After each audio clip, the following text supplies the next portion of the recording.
urangnya hoki teh ti Kangjeng Nabi nu bakal ya kaharep nu bakal kaharep geus apaleun pisan Kangjeng Nabi mah diharep cek Kangjeng Nabi kade diperkirakan cek ahli sejarah ahli tarikh sekitar tahun 1500 Hijriah kuari 1420 berapa opat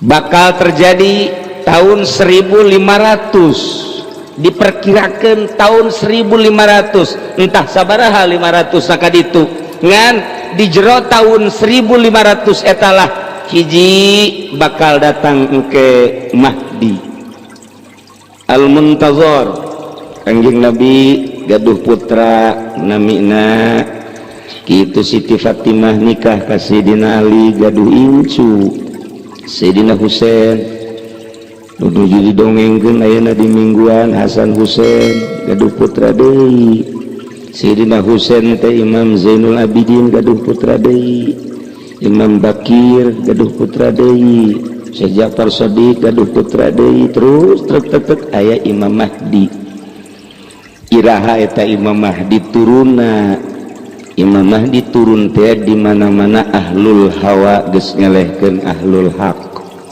di mana-mana ahli maksiat geus ngelehkeun ahli taat di mana-mana di lembur Cilongok geus loba nu mabok di mana-mana di Cilongok geus loba nu zina di mana-mana di Cilongok geus loba pamalingan di mana-mana pamarentahna di Cilongok belah ulah sa Indonesia da Indonesia mah gede teuing di Cilongok bae pamarentahna RT geus teu bener sakumaha di Caki Sarip jore jasa RT di urang mah dibandingkeun jeung Kangjeng Nabi jare jasa kan pasti bae atuh ngabandingkeunna jeung RT tah ieu nya di mana geus areleh nu bener kudu salah di mana awewe geus teu maraket tiung di mana awewe bujalna geus nongtot di mana awewe ping-pingna geus diumbar di mana-mana awewe bobogaanana geus dijual dihutangkeun dikreditkeun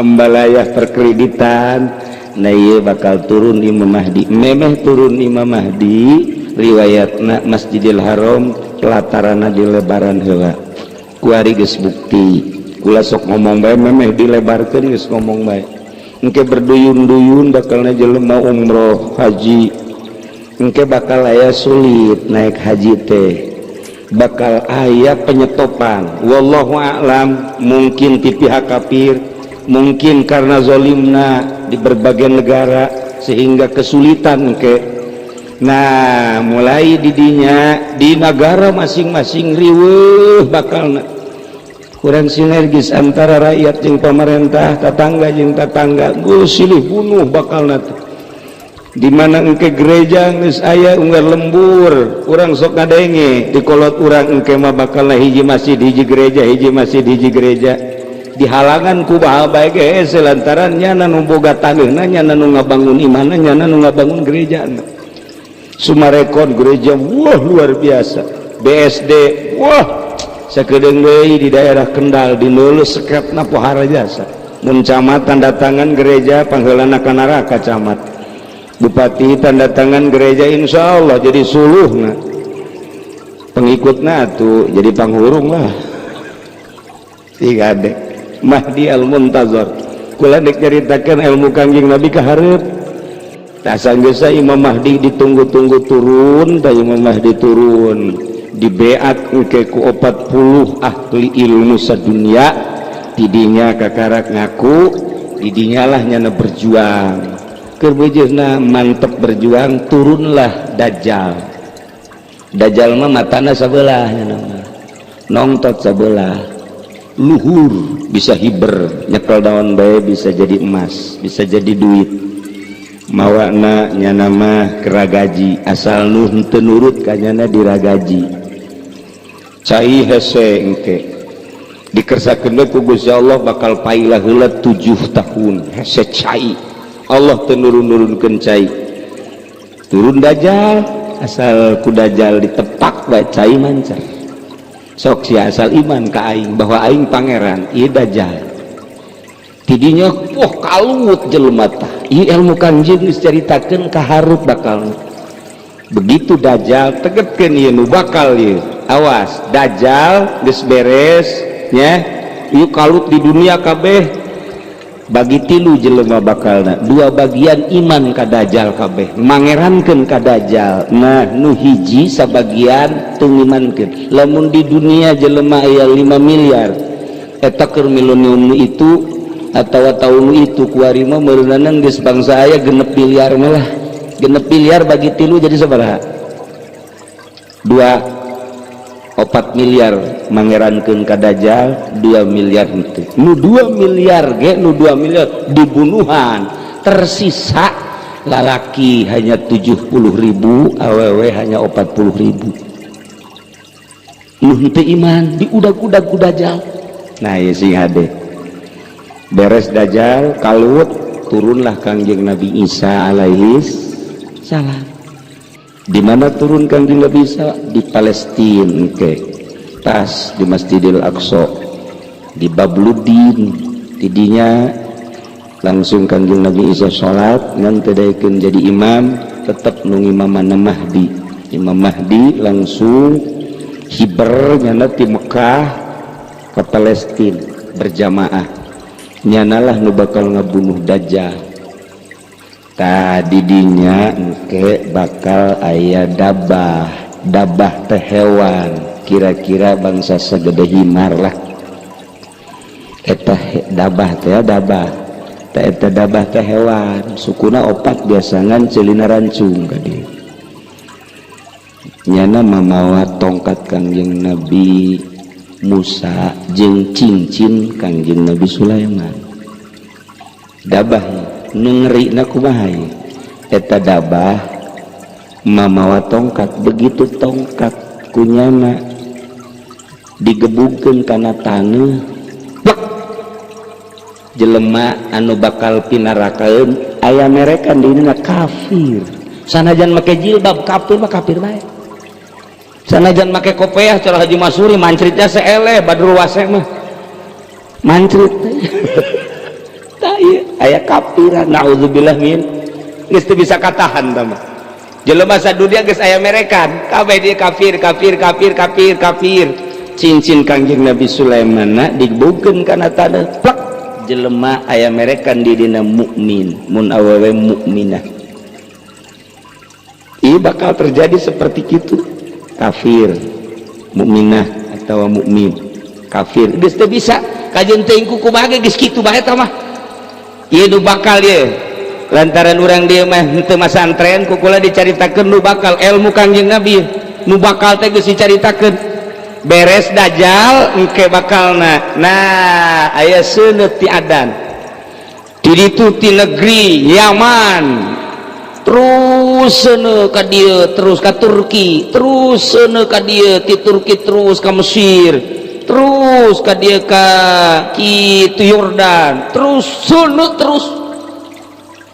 seuneu diiring-iring terus ka Indonesia ka Cilongok seuneu bakal terjadi seperti gitu kuari mah kakarak ge seuneu aya olahraga teh seuneu naon gara seuneu naon tuh dasar osok nongtong buat pemainna nyana buat asana nyana kana rakat heula tah tak geus beres seuneu tak kakarak engke bakal aya panon poe dijil ti kulon asal panon poe geus ti kulon kan biasana tewetan suruh barang nana datang kawetan ditahan ku malaikat ndek muncul teh ditahan teu meunang cek Gusti Allah panon poe endet-endetan maksa panon poe ditahan ku malaikat teu meunang saat ieu mah 3 kali teu meunang lantaran nyana aya porosna balik deui ka kulon muncul di kulon poe Jumat bakal terjadi geus di dinya geus teu bisa tobat sasaha tutup lawang tobat nee tati kulon mentak asal poe Jumat mimiti hudang geura neuleuh ka kulon besi kiamat asal Jumat jireun lalagan tanda-tanda geus rada aya jasa tandana geus rada aya jasa dina kitab nahwu geus dijelaskeun, dina alfiyah ulama ngajelaskeun, dina hadis geus jelas, uraian-uraian dina sawi geus jelas.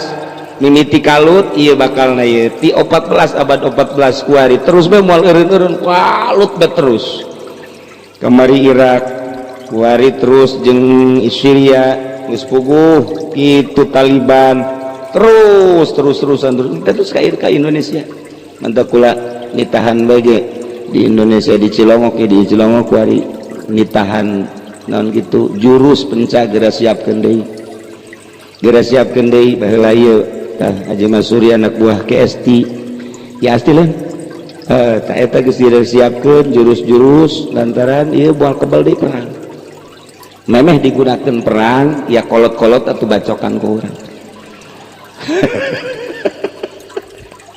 tah ti dieu siade tah padon poe bakalna ti kulon ya Allah ya Rabbi na ieu ala kadar aya 10 keneh nu bakal dicaritakeun lantaran geus penting 10 tanda geus tereh kiamat nu tadi geus rada aya hiji haram geus dilebaran jang bakal ngungsi di berbagai negara nyaho atau teu nyaho pemerintahan Saudi gerak sorangan seperti itu umroh terus di berbagai negara dibuka lebar-lebar engke pinuh hajian pinuh umroh pinuh engke bakal hese andak nu kuari ngorak kedeh kemudian boga duit gegeraan ka Mekah urang nyaritakeun Kangjeng Nabi kabayang Madinahna nyaritakeun kelahiran Kangjeng Nabi maulid Nabi aya di Mekah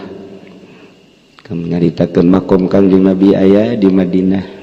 Gitulah para jamaah kaum muslimin wal muslimat rahimakumullah. Jadi kieu ieu urang ditungtung ku ari sebab ahlul hawa geus ngelehkeun ahlul haq, ahli maksiat geus ngelehkeun ahli taat, nu zalim bisa dimenangkeun tibatan nu jujur jeung nu adil, bohong geus merajalela di mana-mana.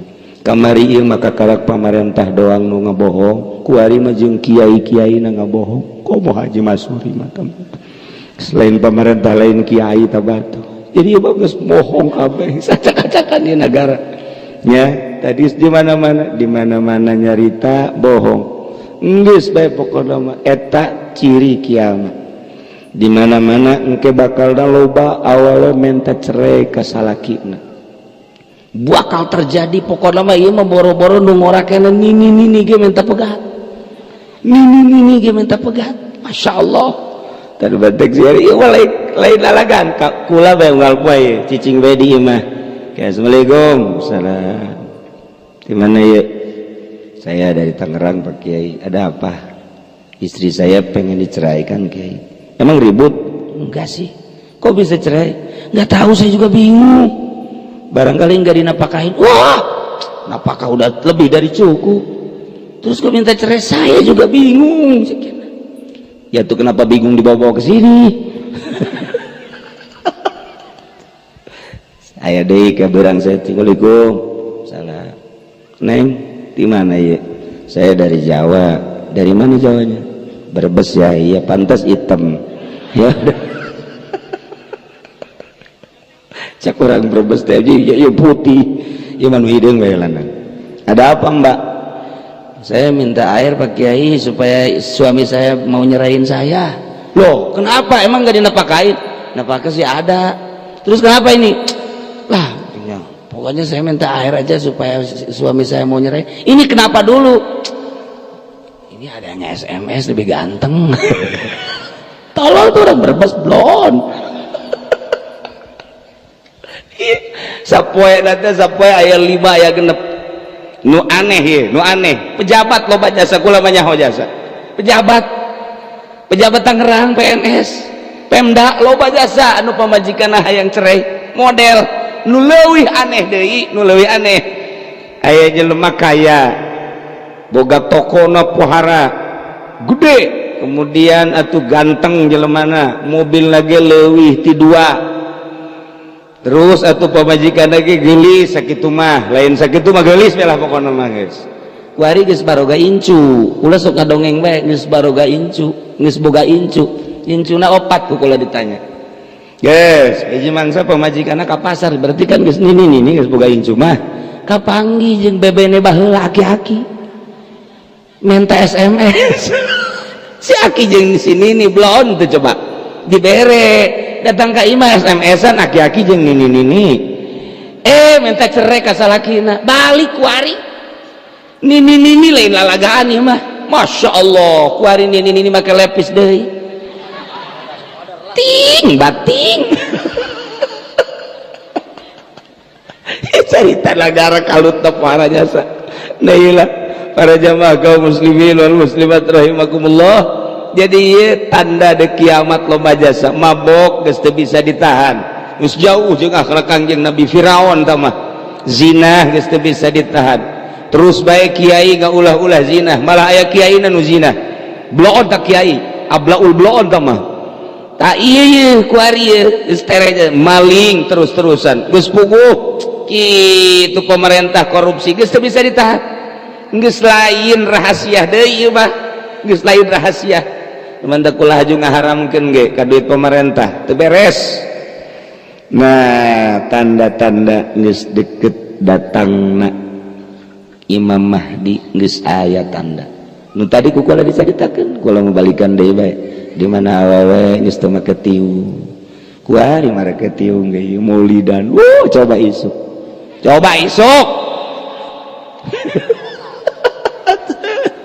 kuari make samping rong isuk